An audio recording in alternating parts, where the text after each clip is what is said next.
ব্রাহ্মণবাড়িয়া কসবায় বাংলাদেশে অবৈধ অনুপ্রবেশের দায়িত্বে ভারতীয় নাগরিককে আটক করেছে বিজিবি। শনিবার রাতে উপজেলার সীমান্তবর্তী বাইক ইউনিয়নের অষ্টজঙ্গল বাজার থেকে সুলতানপুর 60 বিজিবি অধীনস্থ সাউদা বিওপি ক্যাম্পের সুবেদার শফিকুর রহমানের নেতৃত্বে জওয়ানরা তাদের দুজনকে আটক করে।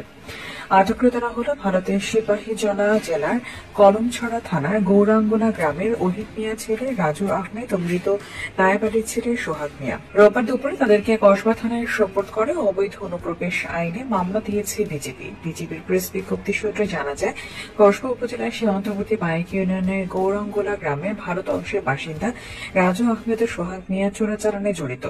ভারত থেকে যে সকল চোরাচালান পণ্য বাংলাদেশে অবৈধভাবে পাচার হয়ে আসছে, এরা দুজন এই সকল চোরাচালানের সহায়তা করতে বাংলাদেশে আসা যাওয়া করে। গতকাল একই উদ্দেশ্যে বাংলাদেশে অবৈধভাবে পাসপোর্ট ছাড়া অনুপ্রবেশ করেছিল। পরে গোপন সংবাদে তাদের দুজনকে আটক করে। বিজিবি জিজ্ঞাসাবাদে তারা তাদের চোরাচালানে জড়িত থাকার বিষয়টি স্বীকার করে। রোববার দুপুরে তাদের দুজনকে কসবা থানায় সোপর্দ করে। পরে সালদা বিউপি ক্যাম্পের অধিনায়ক নায়েব মোহাম্মদ বাবুল হোসেন বাদী হয়ে অবৈধ অনুপ্রবেশ আইনে মামলা রুজু করেছে। রোববার দুপুরে ব্রাহ্মণবাড়িয়ার বিজ্ঞ আদালতে প্রেরণ করেছে কসবা থানা পুলিশ। সুলতানপুর 60 বিজিবি অধিনায়ক লেফটেন্যান্ট কর্নেল এম জামির বিন জাব্বার বলেন, এরা ভারত হতে বাংলাদেশে চোরাচালান পণ্য পাচারের সহায়তা করার উদ্দেশ্যে অবৈধ বাংলাদেশে প্রবেশ করে থাকে। পরে গোপন সংবাদে তাদের আটক করা হয়।